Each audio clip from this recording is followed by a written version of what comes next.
Assalamualaikum warahmatullahi wabarakatuh. Alhamdulillahirrabbilalamin. Wassalatu wassalamu ala asyrafil anbiya wal mursalin Sayyidina Maulana Muhammadin wa ala alihi wassabihin amma ba'du. Yang sama-sama kita hormati Ibu Kepala Sekolah SD Nurul Rasal, yang saya hormati Bapak Ibu Dewan Guru dan tenaga pendidikan SD Nurul Rasal. Pertama-tama mari kita panjatkan puji syukur kepada Allah Subhanahu wa taala, dan yang limpahan rahmat, taufik, hidayah, dan paling utama nikmat sehat, sehingga kita dapat berkumpul di ruangan ini dalam melaksanakan suatu kegiatan dalam penyebaran diseminasi budaya positif di SD Nurul Rasal. Salawat serta salam tidak lupa pula kita aturkan kepada junjungan kita Nabi besar Muhammad SAW, pada keluarga beliau, sahabat beliau, pengikut beliau dari dulu, sekarang, ila yaumil kiamat. Terlebih dahulu saya ucapkan banyak-banyak terima kasih kepada Ibu Kepala Sekolah yang telah memberikan dukungan, motivasi, semangat, dan telah memberikan waktu kepada saya untuk menyampaikan suatu tugas yang saya laksanakan, yaitu pada tugas calon guru penggerak modul 1.4 tentang aksi nyata diseminasi budaya positif.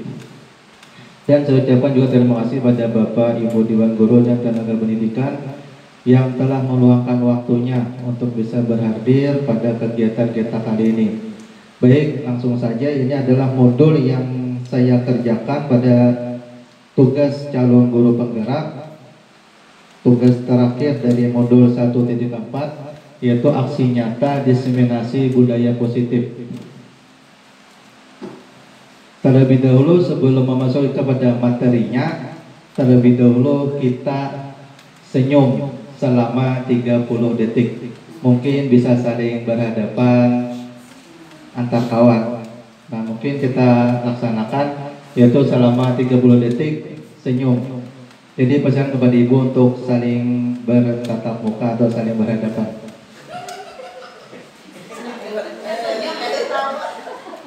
Pada Bapak dan Ibu kami persilakan untuk mulai tersenyum.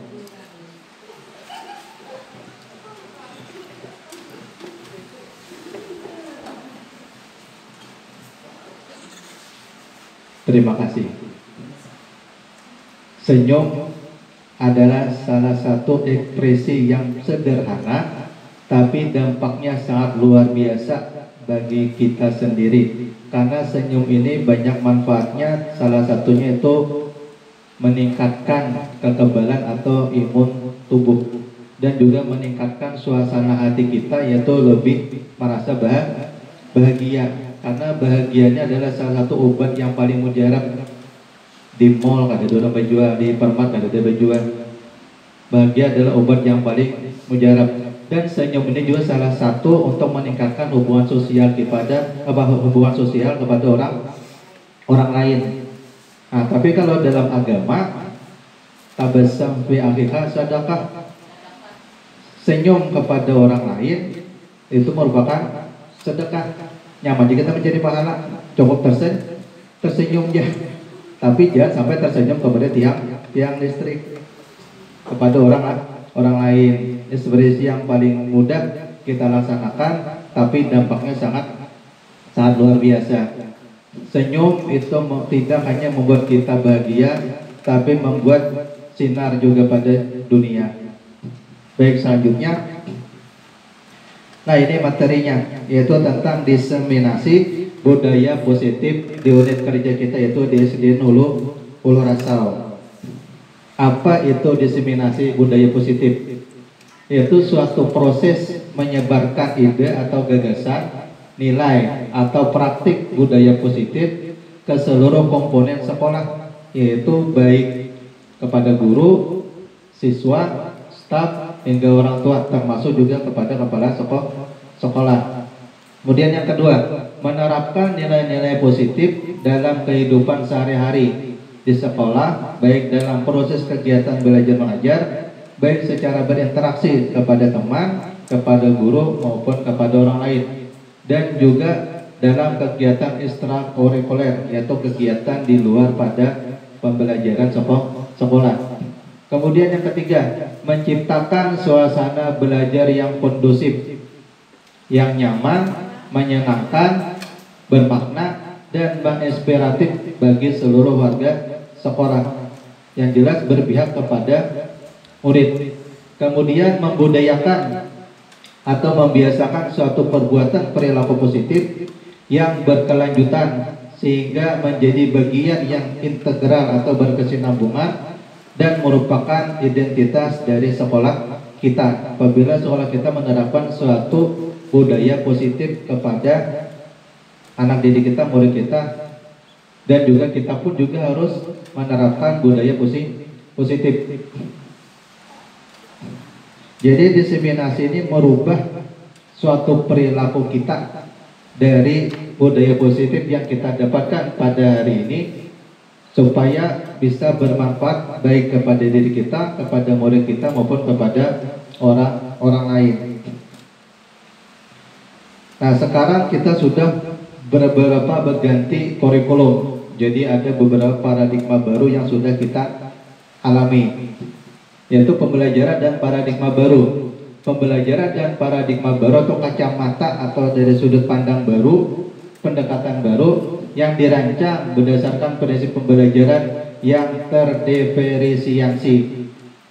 Diferensiasi ini apa? Pembelajaran yang kalau kita tuh istilahnya mengkelompokkan suatu murid sehingga setiap siswa belajar sesuai dengan kebutuhan dari tahap perkembangannya untuk mewujudkan profil pelajar Pancasila. Kalau kita kan bisanya masuk ke kelas menyampaikan materi sudah, tapi kita tidak mengetahui murid kita tuh sebenarnya memiliki karakter, gaya, minat, dan cara belajar yang unik, maksudnya berbeda antara murid A dengan si B itu ada yang samanya dari segi pemahaman tingkat untuk belajar. Makanya adanya pembelajaran berdiferensiasi. Jadi ini tahap awalnya tuh kita sudah mengadakan suatu wawancara atau observasi atau asesmen diagnostik. Itu kita mewawancara anak didik kita atau mau observasi anak didik kita tuh lebih mana karakter gaya belajarnya.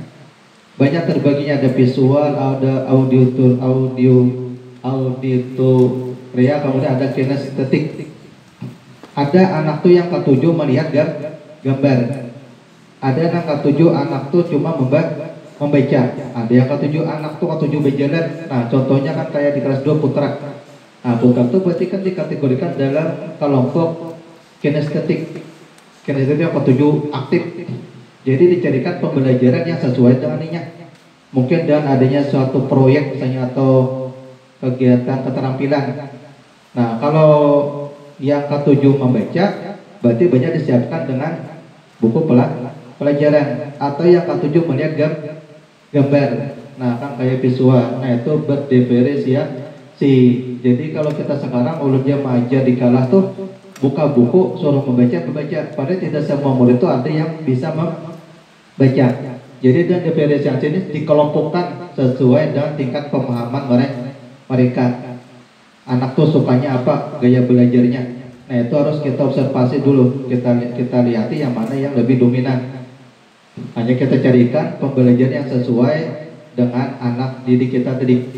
Kemudian yang kedua, membangun budaya yang positif. Sekolah perlu menyediakan lingkungan yang aman, kemudian yang nyaman, agar murid-murid mampu berpikir dan menuntut ilmu di dalam kelas. Apabila kelasnya bersih, aman, nyaman, otomatis mereka merasa senang, bahagia dalam menuntut ilmu, dan mencipta dengan merdeka, mandiri, dan bertanggung jawab. Makanya adanya kurikulum merdeka tuh kita tidak lagi terfokus kepada guru untuk menyampaikan, tapi kebanyakan sekarang berpihak kepada murid. Murid lebih merdeka dalam belajar, guru hanya sebagai fasilitator atau memfasilitasi siswa dalam belajar. Misalnya, kalau dalam agama biasanya dia belajar tentang huruf hijaiyah.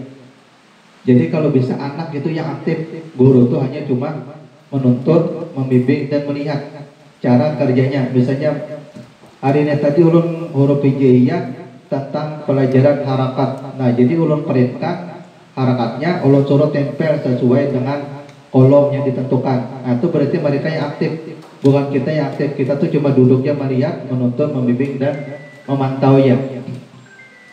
Makanya adanya kurikulum merdeka dasar bujur untuk siswa itu merdeka dalam belajar. Nah, lazimnya disiplin dikaitkan itu dengan kontrol. Dalam hal ini kontrol dulu dalam menghadapi murid. Nah, ini ada suatu kalimat, mungkin bisa dibaca dulu kalimatnya. Cobalah. Atau saya bacakan, Anda dan teman Anda akan melakukan kegiatan. Cobalah buka.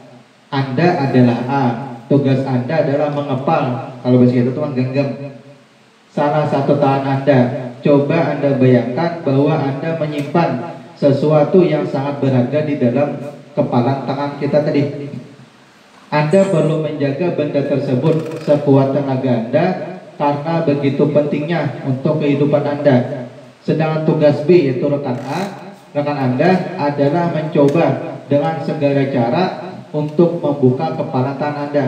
Teman Anda B tadi boleh membujuk, menghardik, mengintimidasi, memarahi, menggoda, menggelitik, bahkan menawari Anda uang agar Anda bersedia membuka kepala tangan Anda. Misalnya di sini saya suruh saya Ibu Jahra menggenggam sesuatu yang berharga, tapi ulun hendak, ulun minta dengan cara paksa yang awal dan cara merayu, menggoda, menghardik, kemudian memarah, kemudian dengan tawaran uang misalnya untuk membuka, tetap Ibu Jahra tidak mau membuka. Karena di dalam genggamannya tadi itu sesuatu yang berharga. Nah, jadi maksud dari cerita ini yaitu kita sendiri yang memegang kontrol atas kepala tangan kita.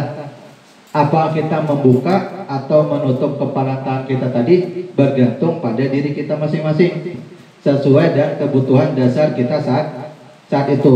Tapi awalnya ulun merayu, Bu Jahra kada mau, diancam kada mau, ketika ditawari uang kemudian mau. Nah, itu betul sesuai dengan kebutuhan dasar dari Ibu Jahra tadi. Yang menentukan mau tindaknya tadi kan bukan saya, bukan ulun. Ulun tuh cuma hanya ingin Ibu Jahra membuka kepala tadi. Tapi yang menentukan membuka kandinya itu Ibu Jahra sendiri. Dirayu, digoda, diancam secara banyak. Tapi ketika ditawari uang mau membuka. Nah, berarti kan sesuai dengan kebutuhan dari Ibu Jahra sendiri. Nah, ini yang sekarang terjadi kepada diri kita. Secara tidak sadar, ulun pun juga mengalami, yaitu miskonsepsi tentang teori kontrol, yaitu pemahaman yang salah atau keliru tentang suatu konsep. Kita tuh menghendaki apa? Ini kan gambarnya, anggaplah ini kita sebagai seorang guru. Ini siapa? Murid. Kehendaknya murid itu sesuai dengan apa yang kita inginkan. Kan ilusi guru mengontrol murid yaitu dengan apa tuh namanya? Azal gambar. Kemudian ilusi bahwa semua penguatan positif, efektif dan bermanfaat, tapi itu atas kehendak guru, atas kehendak kita. Kemudian ilusi bahwa kritik dan membuat rasa bersalah mampu menguatkan karakter. Seharusnya kita tidak boleh membuat anak itu merasa bersalah, tapi ada karena di materi selanjutnya. Kemudian ilusi bahwa orang dewasa, kita sebagai guru berhak memaksa murid untuk melaksanakan sesuatu sesuai dengan kehendak kita. Ini miskonsepsi tentang teori kontrol yang sering terjadi. Nah, ini cara kita mengubah paradigma stimulus respon. Stimulus respon tuh bahasa kita kayak merangsang. Kita merangsang kemudian langsung direspon. Dan pendekatan teori kontrol. Jadi harus kita ubah. Stimulus respon harus kita ubah kepada teori respon. Kalau stimulus respon itu misalnya kita mengetik saklar lampu, apabila kita ketik menyala kada? Nyala. Nah, itu stimulus respon. Tapi kalau Ibu Nisa di dapur menghidupi kompor, kira-kira kompor itu langsung nyala ke apinya atau sesuai kehendak kita? Nah, sesuai apa yang kita inginkan. Nah, itu teori kontrol. Stimulus respon itu kita mengetik kipas angin langsung menyala, starter sepeda motor langsung menyala. Nah, tapi kalau teori kontrol itu sesuai dengan apa yang diinginkan, ada pilihannya. Itu sebagai contoh yang pertama, kita mencoba mengubah orang lain agar berpandangan sama dengan kita, berarti sesuai dengan apa yang kita inginkan. Itu kalau stimulus respon. Tapi kalau teori kontrol, kita berusaha memahami pandangan orang lain tentang dunia.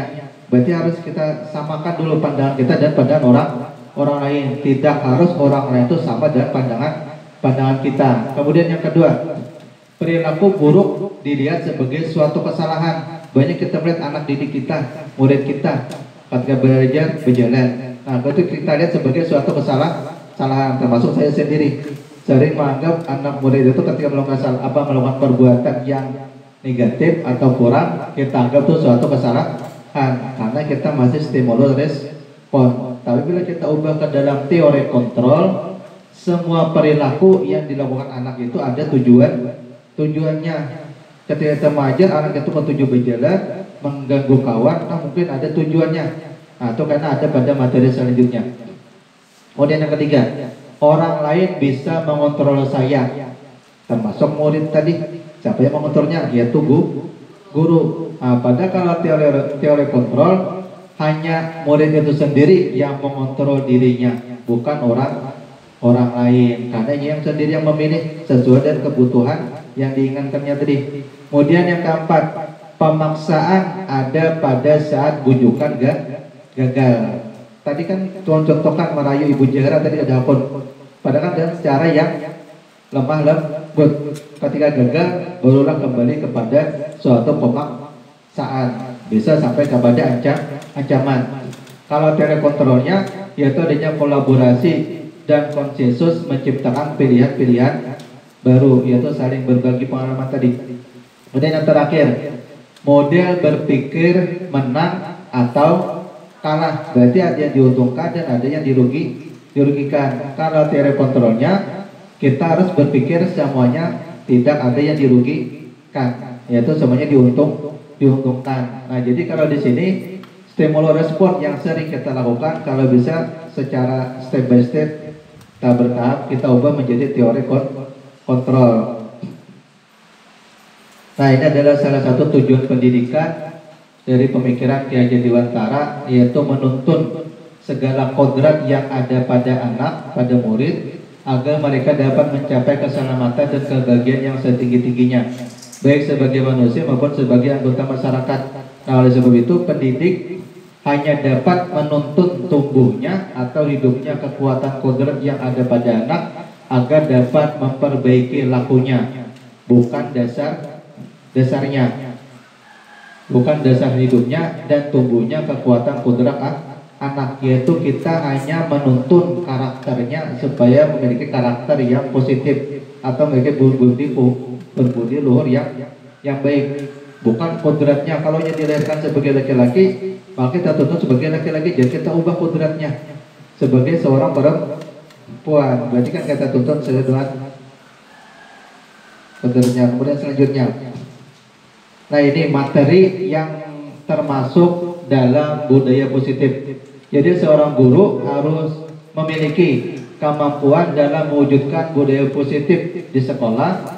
Budaya positif tersebut dapat dijalankan dengan menerapkan konsep-konsep inti. Yang pertama yaitu disiplin positif. Yang kedua, motivasi perilaku manusia. Yang ketiga, keyakinan kelas.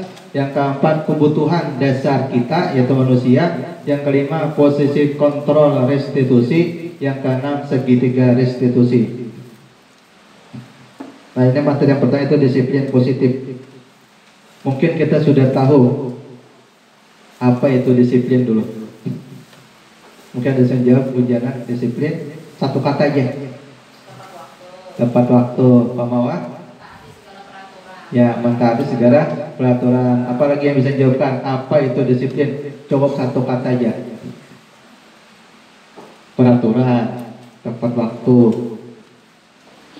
Apalagi? Siapa yang bisa jawab? Nah, ini arti disiplin. Dalam budaya kita, makna kata disiplin dimaknai menjadi sesuatu yang dilakukan seseorang pada orang lain untuk mendapatkan suatu kepatuhan. Kita cenderung menghubungkan kata disiplin dengan ketidaknyamanan, karena peraturan itu diciptakan mungkin dalam satu pihak ya, bukan dalam kesepakatan beberapa pihak.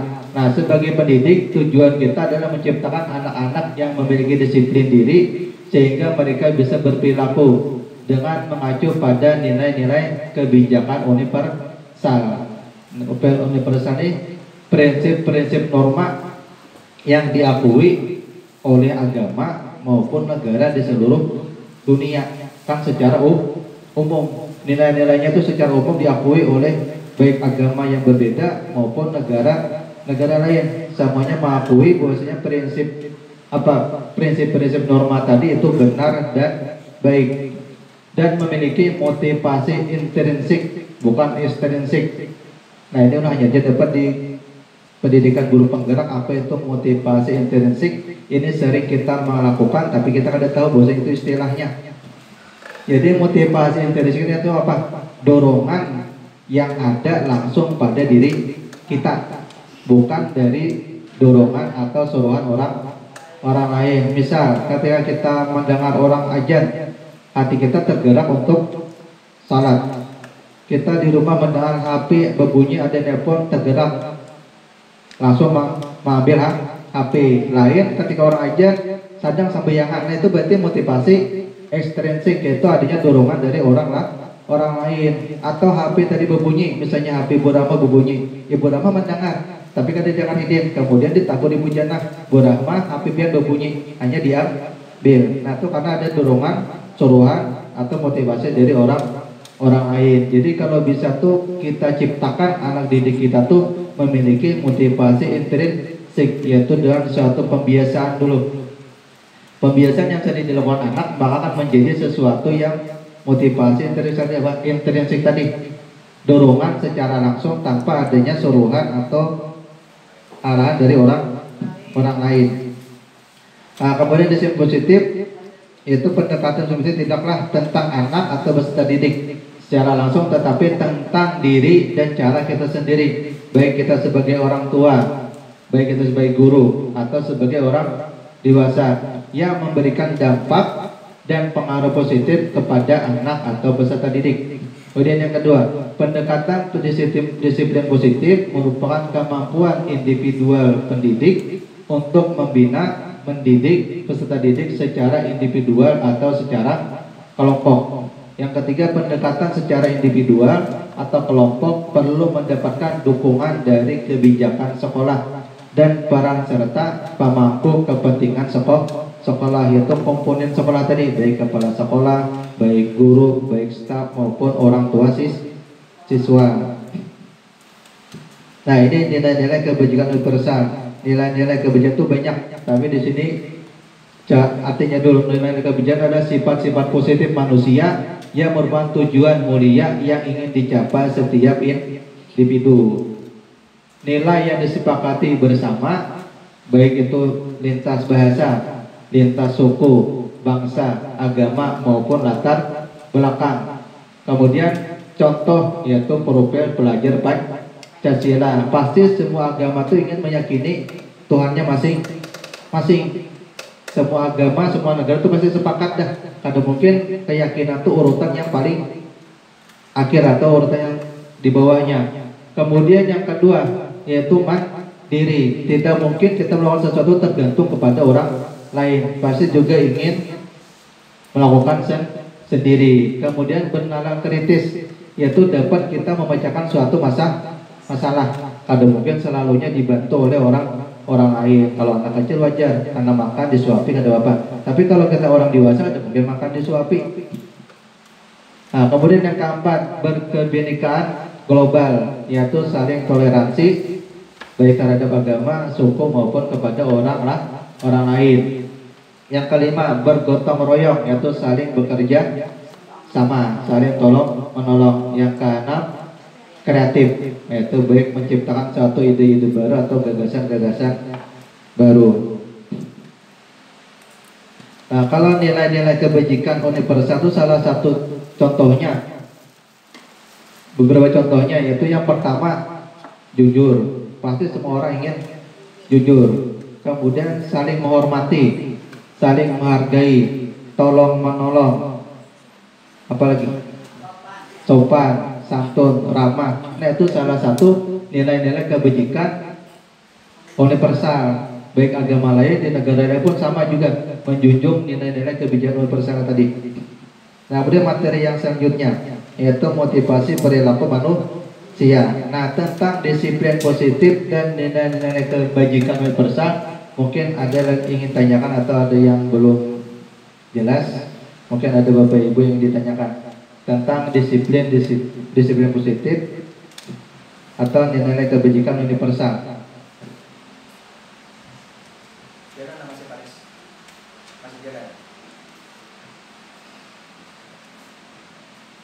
Kalau tidak ada sudah dianggap paham, kita lanjut ke materi yang kedua tentang motivasi perilaku manusia.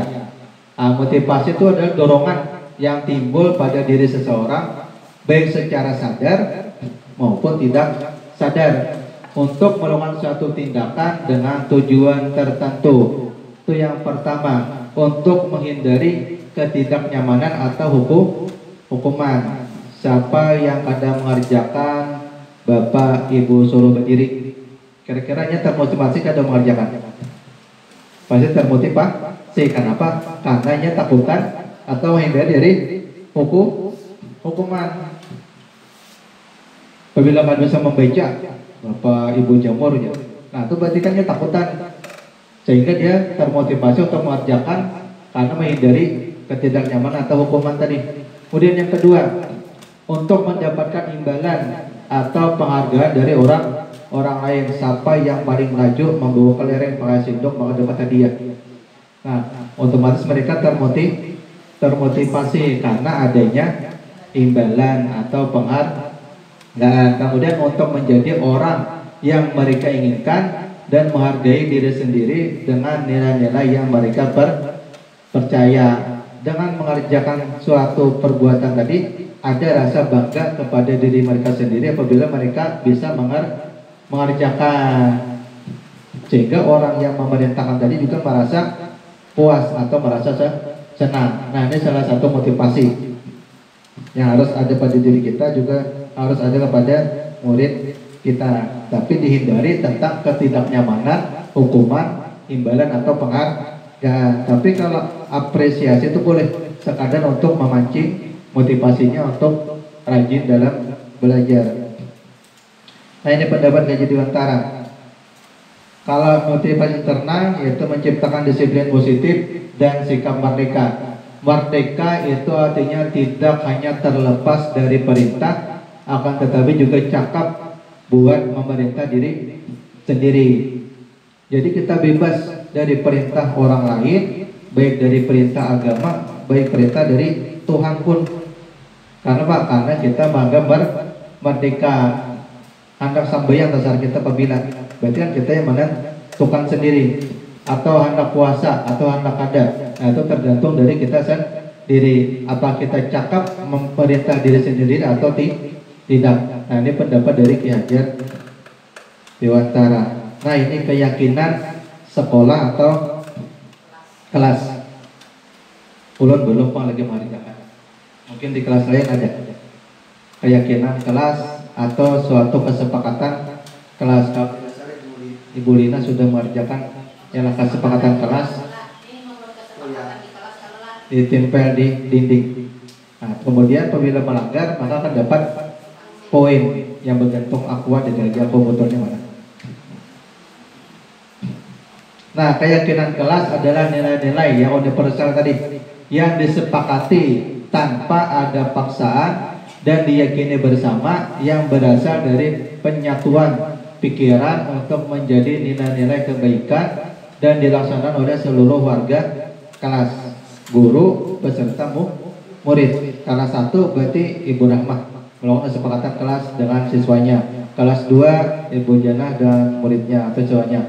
Kelas 3 dan sampai kelas 6.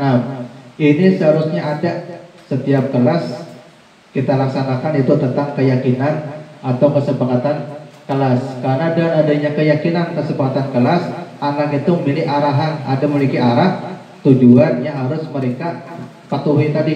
Karena dilaksanakan keyakinan kelas ini apa? Adanya unsur semua pihak untuk ikut andil dalam menentukan keyakinan atau kesepakatan kelas. Nah, mengapa keyakinan kelas? Mengapa tidak peraturan kelas? Nah, sebagai contoh, jawablah pertanyaan-pertanyaan berikut. Mengapa kita memiliki peraturan tentang penggunaan helm pada saat mengendarai kendaraan roda 2 atau sepeda motor? Mungkin jawaban kita karena keselamatan. Atau yang kedua, mengapa kita memiliki peraturan tentang penggunaan masker dan mencuci tangan setiap saat? Mungkin jawaban kita untuk kesehatan dan atau keselamatan. Nah, nilai-nilai keselamatan atau kesehatan nilai yang disebut dengan keyakinan, yaitu nilai-nilai kebajikan universal yang disepakati secara tersirat dan tersurat, lepas dari latar belakang suku, negara, bahasa maupun agama. Apabila kita lapar maka kita makan, apabila kita haus maka kita akan minum. Itu aturannya. Tapi nilainya terkandung pertama tadi apa? Apabila kita lapar kita makan, apa nilainya?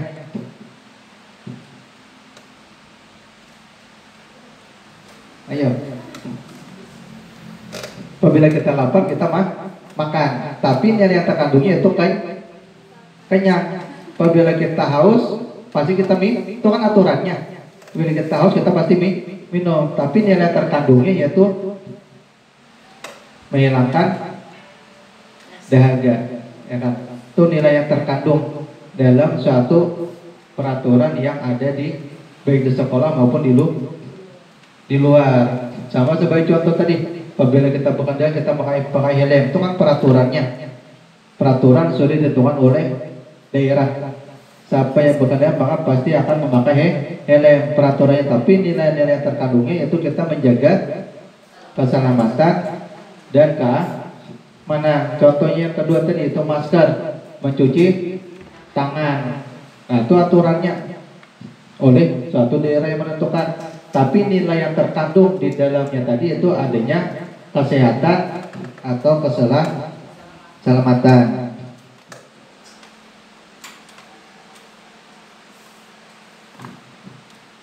Nah, ini bagaimana cara kita membuat keyakinan kelas, yaitu lebih abstrak dari peraturan, yaitu lebih bervariasi daripada peraturan, karena itu dilakukan oleh kesepakatan bersama. Kemudian berupa pernyataan yang umum universal, dibuat dalam bentuk suatu kalimat yang positif. Dan keyakinan kelas itu sedikit saja, kada perlu banyak. Yang penting siswa murid itu mudah untuk mengingat.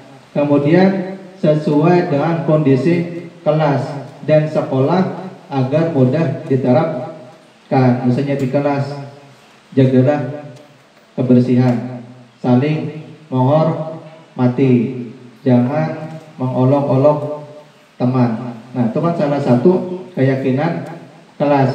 Kemudian semua warga kelas sekolah dilibatkan saat membuat, karena adanya kesepakatan bersama tadi. Apabila sudah sepakat, kalau bisa adanya tanda tangan, polisi, pers atau wartawan tidak bisa menggugat karena sudah disepakati bersama. Jadi memiliki kuat hukumnya tentang keyakinan kelas. Nah, ini ada 2, 4, 6, 8. Yang pertama, selalu kembalikan buku ke tempatnya. Apabila kita minjam, kita belikan, itu aturannya. Tapi nilai yang terkandungnya apa? Nilai-nilai kewujudan universalnya. Tapi yang bisa jawab.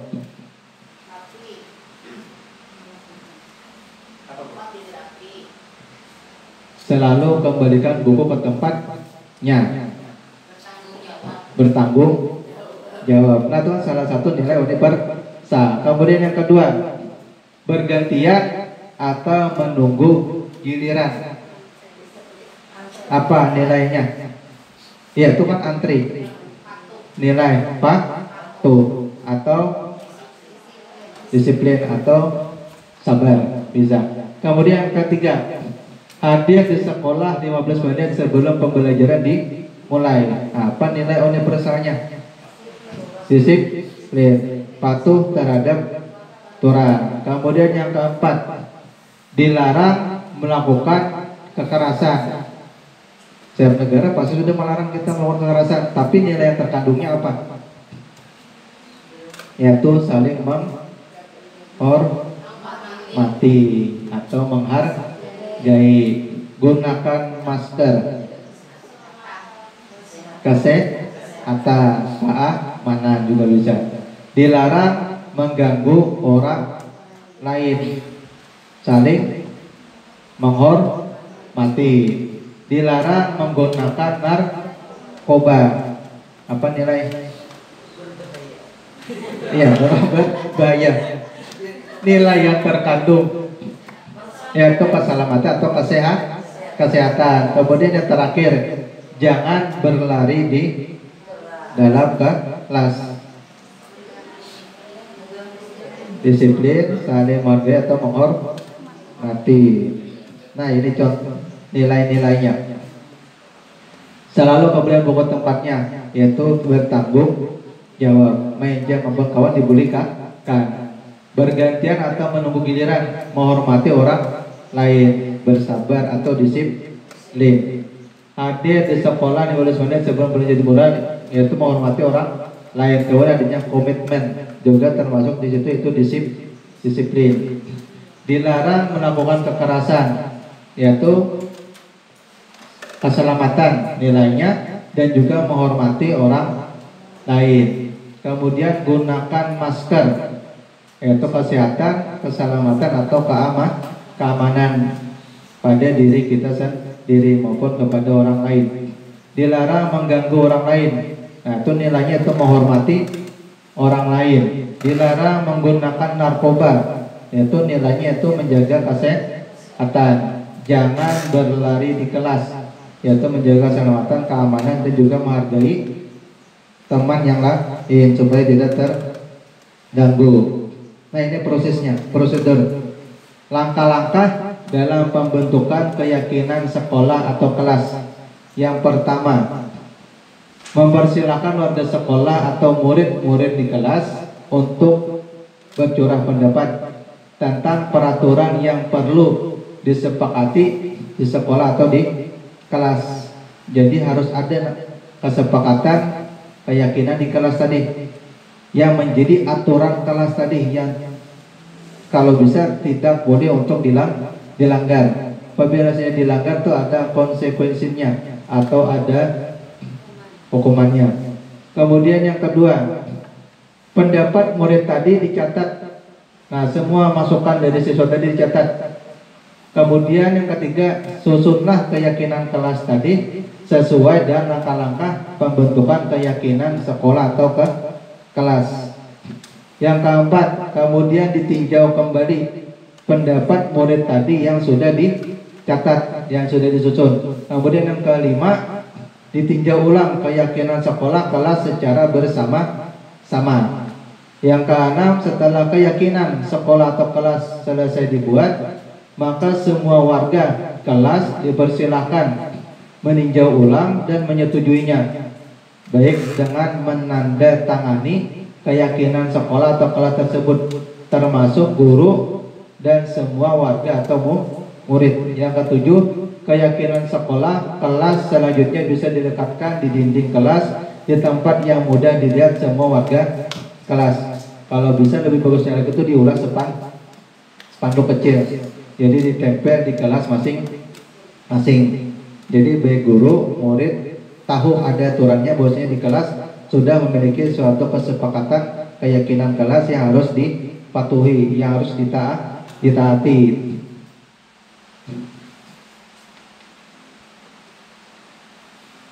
Nah, ini ada beberapa contoh tentang keyakinan kelas yang telah dibuat oleh guru maupun murid.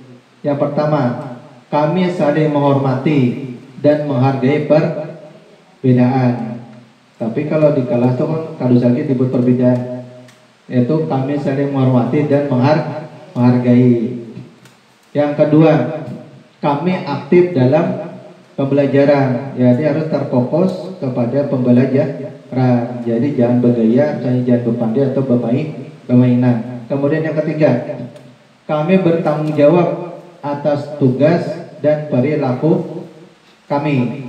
Kemudian yang keempat, kami bekerja sama untuk mencapai tujuan bersama. Kemudian kami jujur dan terbuka dalam berkomunikasi. Nah, ini kata-katanya terlalu tinggi, maksudnya nih kalau bisa nih kata-kata untuk tingkat SMP atau SMA. Kalau kita tingkat SD, kalau bisa lebih sederhana yang mudah dipahami oleh murid kita sendiri. Apabila banyak, sulit untuk menghafali. Kalau bisa itu sedikit ya, jadi mudah siswa itu untuk mengingat. Tapi yang paling istilahnya itu poin-poin pentingnya yang diambil dalam menentukan suatu keyakinan atau kesepakatan kelas. Ini hanya sekedar contoh. Jadi tiap guru atau wali kelas itu beda-beda karena menentukannya. Atau anak sama ada bapak. Tapi antara kelas 1, kelas 2, kelas 3 mungkin beda. Adalah menentukan keyakinan kelasnya. Lanjut ke materi selanjutnya. Yaitu kebutuhan dasar kita manusia. Ini yang diambil itu yang tentang intinya. Kebutuhan dan keinginan itu pasti beda. Apa perbedaan antara kebutuhan dan keinginan? Kalau kebutuhan itu yang sangat perlu kita ya butuhkan. Kebutuhan adalah sesuatu yang sangat perlu dalam melangsungkan kehidupan kita. Kalau keinginan itu hanya sekadar harapan, kan sekadar harapan. Nah, seluruh tindakan manusia memiliki tujuan tertentu. Semua yang kita lakukan adalah usaha terbaik kita untuk mendapatkan apa yang kita inginkan. Ketika kita mendapatkan apa yang kita inginkan, sebetulnya saat itu kita sedang memenuhi satu atau lebih dari satu kebutuhan dasar kita. Ketika seorang murid melakukan suatu perbuatan yang bertentangan dengan nilai-nilai kebajikan atau melanggar peraturan, hal itu sebenarnya dikarenakan mereka gagal memenuhi kebutuhan dasar mereka, atau bukan merdeka, kebutuhan dasar merdeka.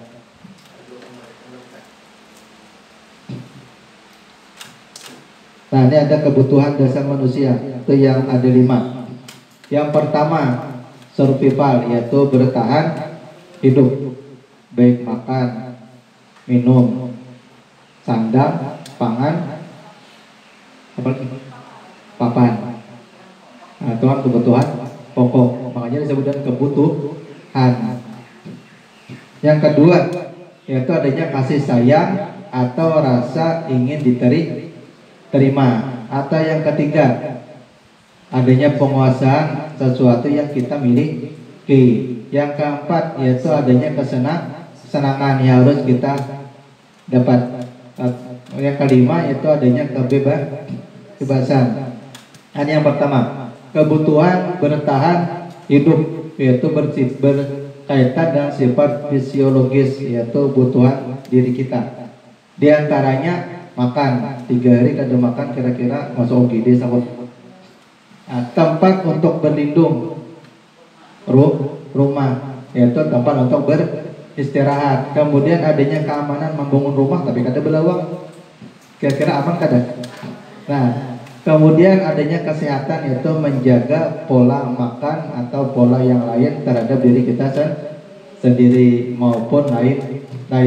Nah, tentang kebutuhan bertahan hidup. Kemudian yang kedua, kebutuhan kasih sayang dan rasa diterima. Kasih sayang dan rasa diterima oleh orang lain memiliki peran penting dalam membangun interaksi dengan lingkungan sekitar. Ini mengindikasikan kebutuhan akan hubungan dengan relasi sosial, keluarga, sahabat, teman, pasangan, teman kerja atau kelompok. Kebutuhan ini melibatkan ketulusan dan kehangatan di dalamnya. Kita sebagai orang tua pasti ingin memberikan perhatian, rasa sayang kepada anak. Kalau kita di sekolah, berarti kita berikan rasa sayang perhatian kita kepada murid. Dan kita sendiri pun juga membutuhkan rasa kasih sayang dan juga rasa diterima. Itu salah satunya itu ingin dihargai. Kemudian yang ketiga, kebutuhan pengakuan atas kemampuan. Kebutuhan ini berkaitan dengan kekuatan untuk menggapai sesuatu. Seseorang menjadi terlihat kompeten, berprestasi, memimpin, terampil, didengar dan diakui. Jadi menunjukkan bahwa seseorang membutuhkan pengakuan atas kemampuan meliputi harga diri serta dianggap berpengaruh dalam kelompok. Jadi pengakuan atas kemampuan kita yang kita miliki. Tapi kita melakukan sesuatu itu tidak untuk mengharapkan penilaian dari orang lain, tapi kualitas diri kita sendirilah yang menentukan diri kita itu bermanfaat atau tidak kepada orang lain, bukan kita mencari penilaian dari orang lain. Kemudian yang keempat, kebutuhan akan kesenangan. Setiap manusia memiliki kebutuhan untuk merasa senang, sehingga berupaya untuk mencari kesenangan. Sama kita di kelas, ketika kita mengajar, ada anak itunya senang buka-buka, lari-lari, berarti kan itu kebutuhan akan kesenangan bagi murid tadi. Tapi kita merasa tidak nyaman ketika kita belajar, anak didik yang lain belajar, ada 1, 2 atau 3 orang yang berlari-lari atau bergaya atau bermain. Nah, itu kebutuhannya masuk ke 4 karena dia mencari kesenangan. Nah, itu yang harus kita tahu ketika kita di kelas. Apabila kita mengajar ada murid yang tidak perhatikan, berarti dia membutuhkan suatu adanya kesenangan bagi dirinya sendiri. Jadi kita harus memahami bagaimana karakter siswa tadi. Nah, bagaimana cara kita mengantisipasinya atau mencari strategi untuk anak tadi supaya bisa mengikuti pembelajaran yang kita sampaikan. Nah, yang kelima, kebutuhan akan suatu kebebasan. Dengan seseorang, kebutuhan akan kebebasan yang berkaitan dengan seseorang akan memilih, bergerak, mencoba hal baru dan mengeksplorasikannya. Sama yang aku contohkan tadi, ketika kita mengajar, ada anak tadi buka-buka lari, itu karena mereka ingin mencari suatu kebebasan. Sama kita tidak perlu membandingkan dengan murid, kita sendiri pun juga ingin menginginkan suatu kebebasan. Ketika ada aturan yang berlaku, kita tidak merasa nyaman, kita ingin mencari suatu kebebasan untuk menghindari peraturan yang berlaku. Tapi ini kan kita ditujukan kepada berpihak pada murid. Jadi ada 5 kebutuhan tadi dasar manusia. Yang pertama, bertahan hidup, kemudian ingin adanya kasih sayang baik kepada kita maupun orang lain, dan juga ada ingin dirasa diterima. Kemudian adanya menguasai terhadap sesuatu, dan juga kita sendiri menghendaki adanya suatu kesenangan, dan juga yang terakhir itu adanya kebebasan. Kalau yang masih single itu masih bebas, tapi kalau sudah yang berkeluarga, kebebasannya terbatas. Ya, begitu. Nah, ini posisi kontrol, restitusi. Nah, ini berhubungan pula dengan guru semuanya. Kalau restitusi, kalau kita misalnya ada anak yang berkelahi, kemudian kita hukum. Jadi kita menghukumnya merasa anak tadi itu bersalah. Tapi kalau dalam restitusi ini, itu kita tuh sebagai apa? Guru tadi, itu ada 5. Ini yang di antara 5 ini yang mana yang paling dominan kita miliki? Yang pertama, guru sebagai penghukum. Yang kedua, guru sebagai pembuat merasa bersalah bagi murid. Yang ketiga, guru sebagai teman terhadap murid. Yang keempat, guru sebagai pemantau. Yang kelima, guru sebagai manajer. Nah, manajernya hanya lo dapat kata manajer tadi. Kalau penghukum mungkin kita sering menghukum, membuat merasa bersalah murid sering. Apalagi yang teman. Nah, sering guru menganggap murid itu juga sebagai teman, atau guru hanya sebagai pemantau aja, melihat tuara atau mengawasi tapi tidak bertindak. Nah, yang terakhir guru sebagai manajer. Nah, di mana posisi kita? Yang pertama, penghukum. Seorang penghukum bisa menggunakan hukuman fisik maupun verbal, yaitu baik dari segi ucapan atau tulisan. Orang-orang yang menjalankan posisi penghukum senantiasanya mengatakan bahwa sekolah memerlukan sistem atau alat yang dapat lebih menekan murid-murid lebih dalam lagi. Sering tidak kita menghukum murid? Mungkin sering. Nah, berarti kan kita berada di posisi kontrol penghukum. Kemudian yang kedua, posisi kita juga sering membuat merasa bersalah bagi murid. Ayo, siapa tadi melakukan manusia aja menangisnya, berarti sudah kita menganggap dirinya bersalah. Si A mengibit si B, menangis si B, si A kita merasa bersalah. Ini kenapa mengibit si B, habis menangis jar si B, 4 jam menangis si A. Berarti kita menganggap si A tadi juga merasa bersalah. Nah, itu posisi kita yang sering kita lakukan. Nah, pada posisi ini biasanya guru akan bersuara lebih lembut. Pembuat rasa bersalah akan menggunakan keheningan yang membuat orang lain merasa tidak nyaman, bersalah atau rendah diri. Kemudian yang ketiga, posisi kita menganggap diri kita dengan murid itu sebagai teman. Guru pada posisi ini tidak akan menyakiti murid, namun akan tetap berupaya mengontrol murid melalui persuasi.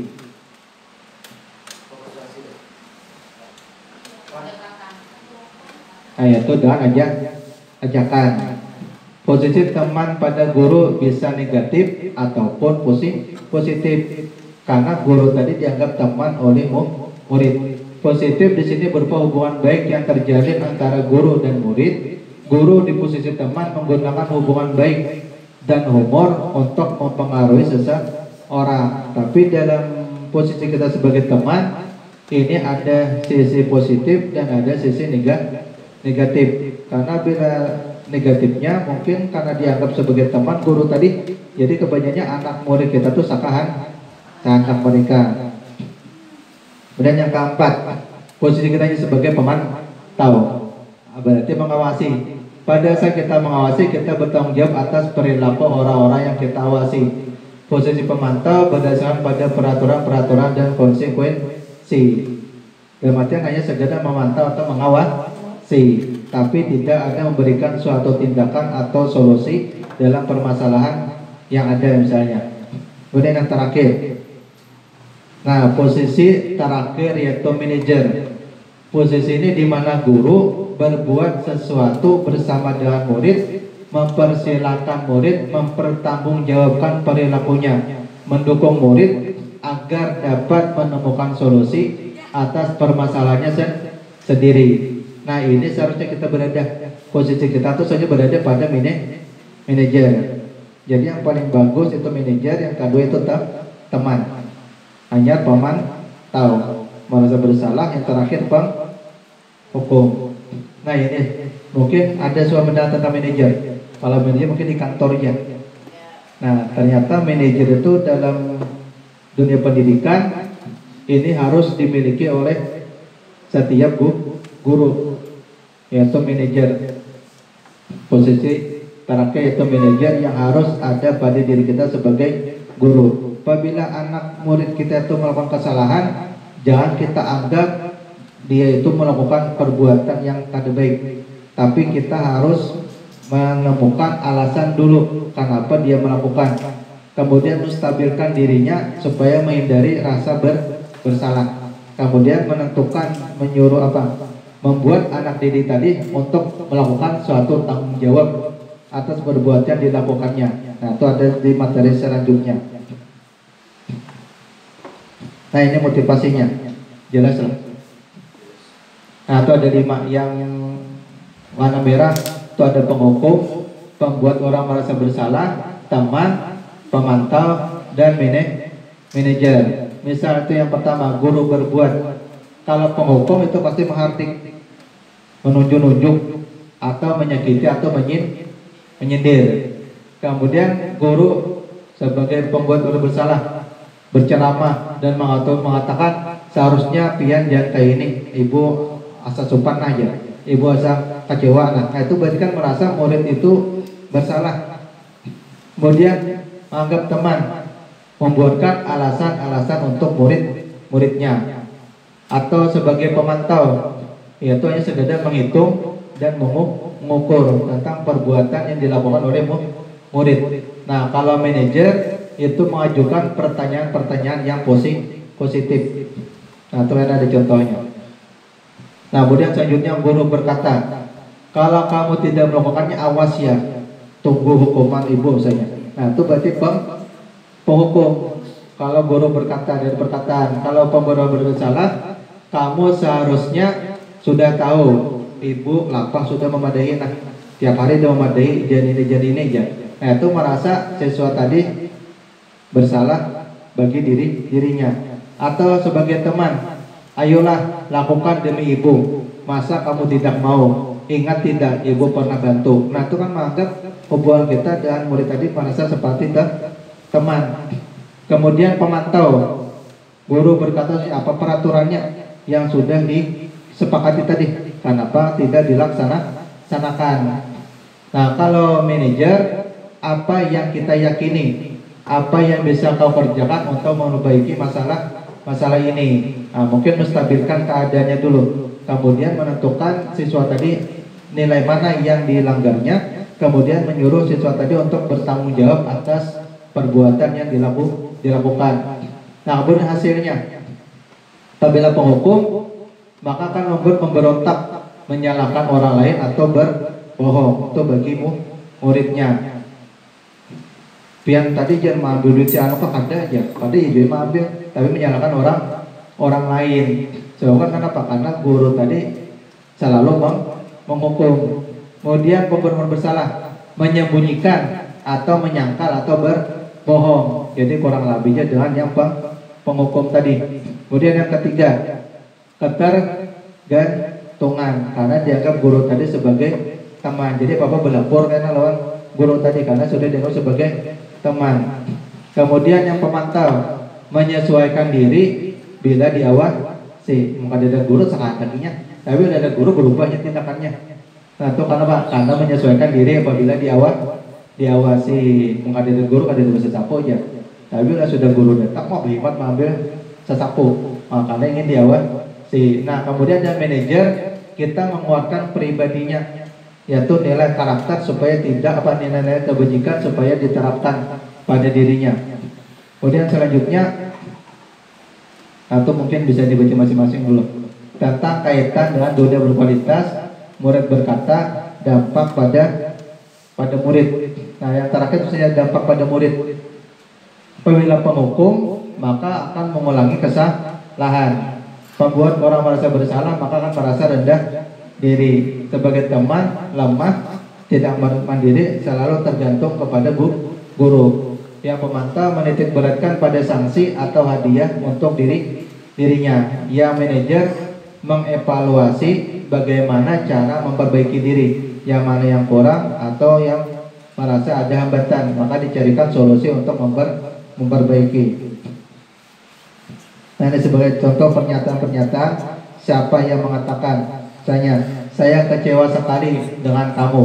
Nah, itu pembuat orang merasa bersalah. Yang kedua, kamu tidak pernah benar melakukannya. Berarti kan menganggap murid itu guru itu sebagai penghukum. Ayolah lakukan demi ibu, lakukan demi bapak. Itu menganggap sebagai teman. Apa kamu mau mendapatkan stiker bintang hari ini? Nah itu berarti pemantau. Bagaimana kamu bisa menyelesaikan masalah ini?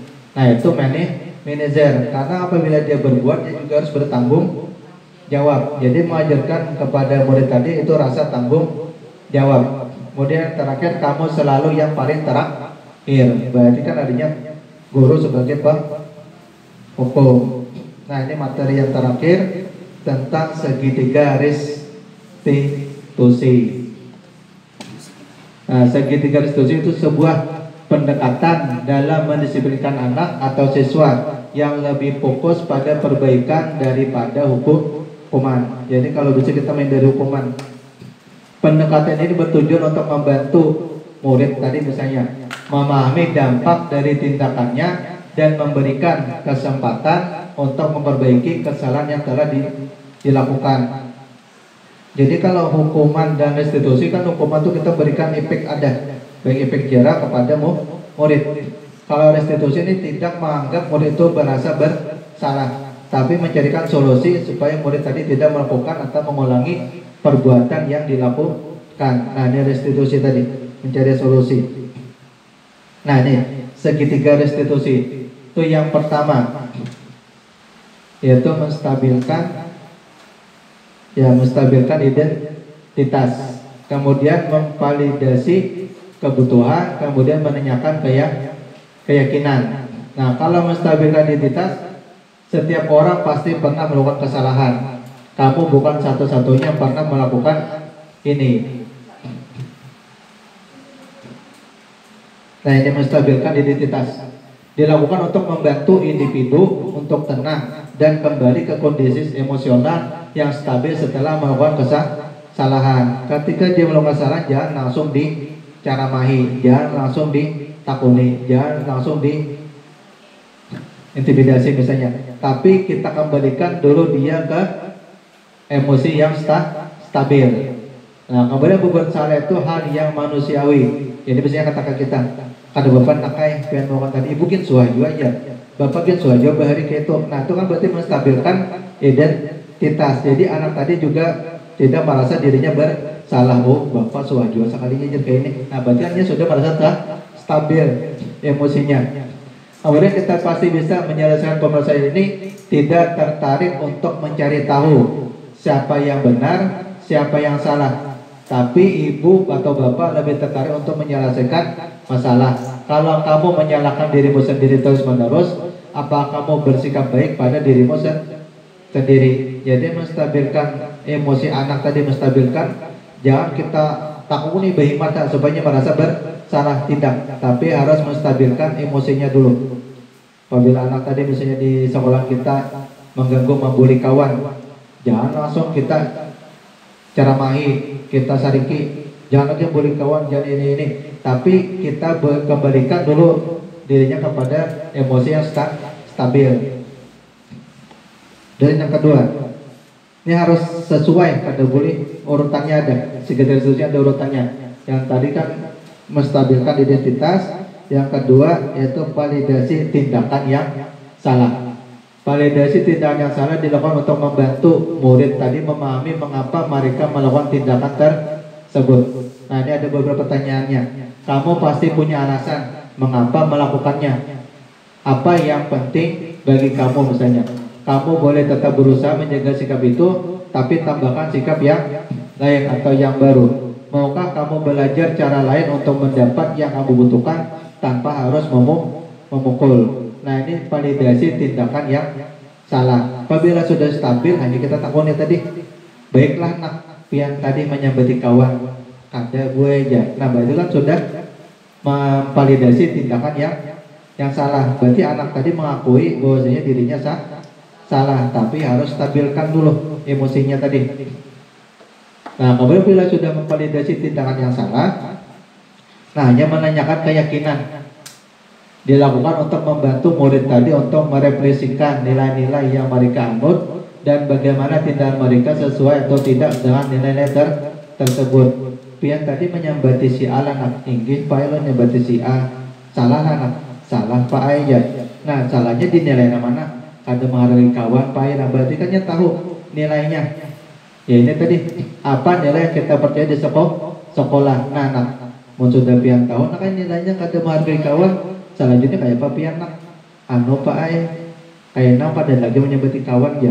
Nah, berarti kan dia sudah mengaku bertanggung jawab. Nah, itu langkah-langkah dari segi garis restitusi. Mungkin kita jarang atau tidak pernah melakukan. Yang ada cuma menyariki, memarahi, jangan lagi anaknya ini, tapi kadang membuat anak itu mencari solusi bagi dirinya sendiri, atau mencari sesuatu untuk bertanggung jawab atas perbuatan yang mereka lakukan. Jadi kalau ada anak yang melakukan satu perbuatan yang negatif, kita buat inya dulu untuk aktif mencari kesalahannya, disesuaikan, dihubungkan dengan nilai-nilai keyakinan kelas tadi. Nah, apabila sudah tahu dia keyakinan kelasnya, hanya dia untuk melakukan bertanggung jawab tentang perbuatan dilakukannya tadi, yaitu untuk kedepannya. Engge pai ulun kada lagi melakukan kayak ini nah. Apabila melakukan kayak ini lagi, ulun dihukum aja pulang ya. Nah, itu berarti kan ada niat ingin mengulangi pulang. Nah, ini semalam waktu modul 1.3. Nah, ini ada dua kasus, cuma kelas 6. Nih kasus yang pertama. Nah, ini murid yang mencontek ketika ulangan. Nah, ini ilustrasi kasus satunya. Nah, si Rizky, Mandiro dan Najri. Nah, ini melakukan segitiga restitusi tadi. Ada dua kasus semalam tuh disuruh. Nah, ini kasus yang kedua. Murid yang mengejek temannya, atau bahasa itu menyambati kawan.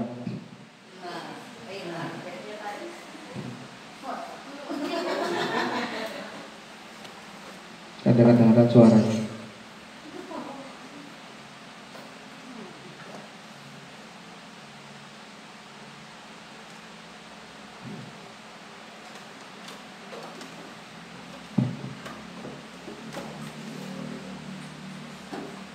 Nah, ini si Aisyah menyambati Jahara.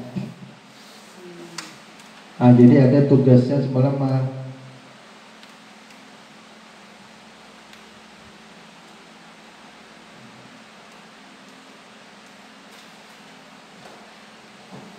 Nah, ini yang Rizky Maniro. Jadi yang foto video lo sama Rizky itu tanya jawab, melakukan segitiga restitusi tadi. Nah, yang itu kan yang pertama, permisi, assalamualaikum Pak. Waalaikumsalam. Ayo silakan duduk. Nah, maaf Pak Ahmad, ada apa saya dipanggil? Rizky, tadi saat ulangan Bapak melihat Rizky mencontek jawaban Najri temanmu yang duduk di samping, betul atau tidak Rizky? Betul Pak. Nah, di sini kan kita menstabilkan identitas dulu. Kemudian ulun tadi mencontek itu perbuatan baik atau tidak. Berarti kan membanding, mengidentifikasi perbuatan yang dilakukan kita tadi. Ya, Rizky tidak baik Pak. Kayak ini tadi. Oke, Rizky tahu itu perbuatan tidak baik. Menurut Rizky, mengapa mencontek itu perbuatan tidak baik? Karena itu tidak jujur dan merugikan orang lain. Karena ada nilai negatifnya tadi, yaitu tidak jujur. Nah, jadi, ini menstabilkan identitas. Yang mulai sini mulai alhamdulillah itu artinya Rizky sudah paham. Semua orang pasti pernah melakukan kesalahan, termasuk Bapak sendiri. Dulu waktu SD juga pernah melakukan kesalahan, itu pernah juga mencontek tadi. Tetapi di sini, ini kalimatnya, tidak mau mencari siapa yang salah, tapi mencarikan solusi bagaimana caranya agar Rizky tadi tidak mengulangi kesalahan, yaitu mencontek. Nah, ini menstabilkan identitas dulu. Jadi inya tuh tidak merasa seorang aja bersalah. Oh, jadinya Bapak ini kan sudah jawab dari mencontek. Nah, berarti merasa bersalah, menstabilkan identitasnya. Nah, kemudian validasi tindakan yang salah. Ini tadi. Jadi alasan kenapa jadi Rizky mencontek tadi. Nah, jadi alasannya tadi malam Rizky kada belajar ketika ulangan. Mengapa kamu tidak belajar Rizky? Nah, ini memvalidasi tindakan yang salah. Nah, tujuan Rizky tadi, saya kasihkan lihat video TikTok sampai malam. Akhirnya kada ingat belajar. Akhirnya ketika ulangan kada dapat. Akhirnya mencontek atau meniru kawan. Nah, itu memvalidasi tindakan yang salah. Kemudian selanjutnya itu menanyakan tentang keyakinan. Nah, Rizky masihkah ingat tidak keyakinan kelas yang berisi nilai-nilai kebajikan yang sudah kita buat bersama? Itu keyakinan kelas tadi yang sudah disepakati oleh warga kelas tadi. Bila sudah ditanyakan tentang keyakinan, jadi kita tadi Pak masih ingat Pak Aijar. Nah, kira-kira kalau dihubungkan dengan kejadian yang sudah dilakukan Rizky tadi, perbuatan itu sudah sesuai atau tidak dengan nilai kebajikan yang diyakini tadi? Jadi jawaban Rizky Pak tidak sesuai, yaitu dalam nilai kebajikan tentang kejujuran. Nah, ini tadi. Nah, ini nilai keyakinan kelas, nilai kejujuran. Nah, kemudian sesudah itu kita arahkan anak tadi untuk bertanggung jawab. Nah, baik, kalau menurut Rizky sikap jujur itu sangat penting dan baik untuk kita. Kira-kira apa yang harus Rizky lakukan supaya tidak mencontek lagi? Karena mencontek itu perbuatan yang tidak jujur. Nah, ini bertanggung jawab Rizky-nya. Rizky tidak akan bermain HP atau melihat TikTok saat yang belajar di rumah dan saat ada tugas maupun ulangan. Rizky akan rajin belajar dan mengerjakan sempampunya Rizky. Nah, jadi Rizky itu ketika melakukan kesalahan, dia tidak lagi merasa bersalah karena ada tadi menstabilkan identitas. Dan di situ Rizky pun diarahkan untuk mencari solusi bagi dirinya sendiri. Baik, Rizky sudah tahu apa yang harus dilakukan supaya tidak mencontek kembali. Kapan Rizky akan memulai apa yang Rizky ucapkan tadi supaya tidak mencontek? Nah, jadi Rizky berkomitmen untuk tidak mencontek lagi, sesuaikan dengan nilai-nilai keyakinan kelas yang sudah disepakati tadi. Penutup dari penyebaran budaya positif yang saya laksanakan, yang pertama, mari kita sebagai guru warga sekolah Rasau belajar bersama, saling berkolaborasi, bertukar pendapat, bertukar diskusi atau pengalaman, dan saling mendukung disiplin positif, budaya positif di sekolah kita agar dapat menciptakan murid kita itu yang memiliki karakter sesuai dengan profil pelajar Pancasila. Jadi ulun selama mengikuti kegiatan guru penggerak, ternyata ini alurnya kita sebagai guru dalam mendidik anak. Jadi tidak hanya kepada anak murid kita, dan juga diajarkan bagaimana cara kita itu berkolaborasi kepada rekan guru, baik kepada atasan, pada rekan guru, rekan sejawat, maupun kepada murid, maupun kepada orang lain. Jadi saya harapkan kepada guru-guru atau yang lain, mari kita bergerak dan menggerakkan budaya positif di sekolah kita. Mari kita tingkatkan kualitas sekolah kita menjadi sekolah yang unggul, memiliki kualitas dan memiliki kompetensi yang baik. Karena anak didik kita itu memiliki potensi yang terpendam. Tinggal kita aja yang sebagai guru untuk bisa mengeluarkan, meningkatkan potensi anak didik kita tadi. Jadi anak didik, murid yang paling utama karakter berbudi pekerti luhur, memiliki nilai-nilai agama, nilai-nilai norma yang baik yang bisa mereka terapkan baik di lingkungan sekolah maupun di lingkungan masyarakat. Mari kita terapkan budaya positif kepada diri kita. Mari kita saling berkolaborasi, berbagi untuk meningkatkan baik kepada diri kita maupun kepada murid. Mungkin di sini ada suara nonton film Laskar Pelangi lah. Ada. Apa yang paling kalian ingat? Ulun yang paling ingat di sana perkataan dari kepala sekolahnya, yaitu Papar siapa? Kepala sekolah Laskar Pelangi. Pak Hatkah? Ya. Paling ingat ulun kata-kata beliau sampai ini. Hidup tuh jangan terlalu banyak untuk menerima bahasa kita, tapi perbanyaklah untuk memberi. Karena kualitas diri seseorang itu dilihat seberapa besar manfaatnya kepada orang lain bukan untuk mencari penilaian orang lain. Dan juga sesuai dengan hadis Nabi, khairun nas anfa'uhum linnas, sebaik-baik manusia adalah orang yang paling banyak manfaatnya kepada orang lain. Nah, mungkin sampai sini yang ingin saya sampaikan. Sekali lagi, mari kita bergerak bersama-sama. Mari kita menggerakkan, wujudkan visi misi kita, memiliki kualitas sekolah baik pada diri kita maupun kepada murid kita. Salah ialah mohon dimaafkan. Assalamualaikum warahmatullahi wabarakatuh.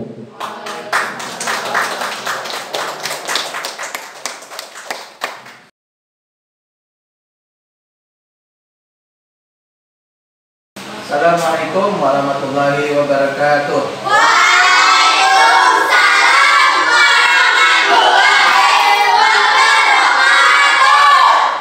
Bagaimana kabarnya hari ini, Kak? Baik. Sudah makan? Sudah. Siap untuk belajar? Siap. Baik, pada hari ini kita akan membuat suatu keyakinan kelas. Siapa yang tahu apa arti dari keyakinan? Pak. Ya, silakan. Apa Nabila? Kesepakatan. Kesepakatan. Adik? Ya, peraturan. Siapa lagi? Ya, Aisyah. Yang harus dipatuhi. Yang harus dipatuhi jarak ketaatan. Iya, jadi keyakinan itu sesuatu yang harus kita kerjakan, kita patuhi, kita taati dari kesepakatan kita bersama. Jadi di sini kita akan membuat keyakinan kelas yang menjadi kesepakatan kita bersama untuk kita terapkan, untuk kita laksanakan atau lakukan. Jadi misalnya sebagai contoh keyakinannya, kami selalu menjaga kebersihan kelas atau menjaga kebersihan sekolah. Tapi kita di kelas, berarti menjaga kebersihan Di kelas. Jadi semua harus sepakat. Kalau menjaga kebersihan kelas, berarti kita harus menjaga tidak 1-2 orang, tapi semuanya. Apabila Anda melihat sampah, maka harus dibuang ke tempat Sampah. karena sudah kesepakatan kita bersama. Jadi paham cara membuat keyakinan kelas? Jadi kalau sudah paham, jadi satu-satu nanti akan memberikan sticky note, itu ditulis. Buat kalian satu keyakinan menurut pendapat kalian masing-masing, baru kita sepakati. Apabila sudah sepakat, nanti akan kita satu-satu tanda tangan bahwasanya kita sudah sepakat tentang keyakinan yang salah kita buat. Jadi bila sudah ditulis sticky note-nya, kemudian ditempel satu-satu. Nah, sudah siapkan tempatnya untuk menempel sticky note-nya. Jadi membagi satu-satu. Ini ditulis. Pikirkan dulu bagaimana keyakinannya sesuai dengan keinginan kalian. Nah, kalau sudah dapat, silakan untuk ditulis. Siapkan pulpennya, jangan pakai pensil. Pakai pulpen.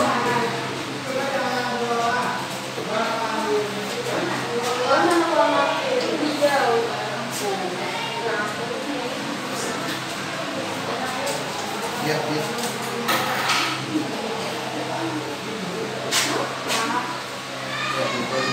Ada penghapusnya? Ya. Satu orang lagi belum. Nah, ini nanti penghapus semua di dapur. Ditulis ini. Di mana, Pak? Di sini di tangan, Pak. Kami saling kerjasama. Kalau sudah ditempel nanti papan tulis di karton yang sudah Bapak siapkan.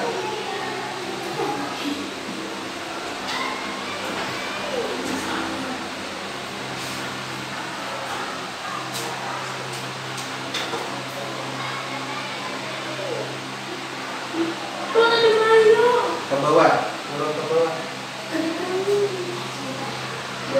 Kalau dibalik itu apa ya, nempel.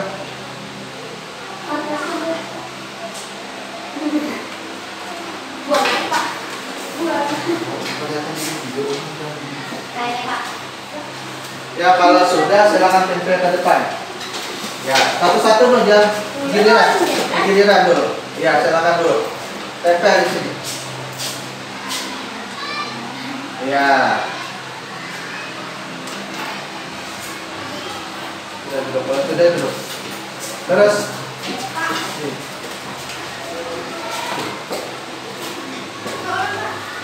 Silakan maju yang sudah, silakan maju tempel. Terus apa? Tunggu dulu. Ya silakan. Tempel sini. Ya. Taruh. Nabila sudah belum? Tempel. Nah, dua sini tempel rapi. Sini. Ya, apa mau gitu? Ya. Ini. Ya, ya. Berarti satu orang lagi.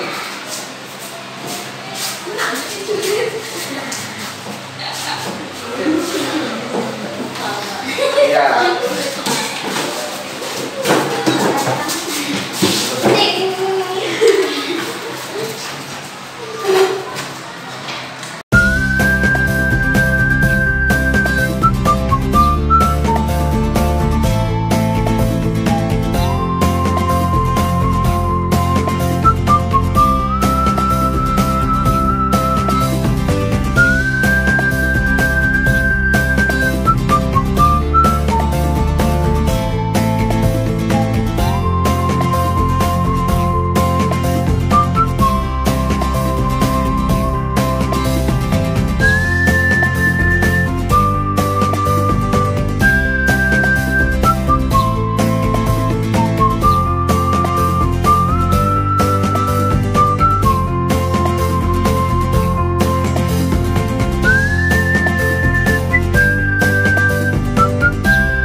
senang.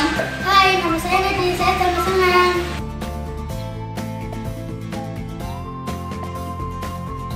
Keyakinan kelas sangat penting karena kelas lebih tertib dan disiplin. Sangat penting adanya keyakinan kelas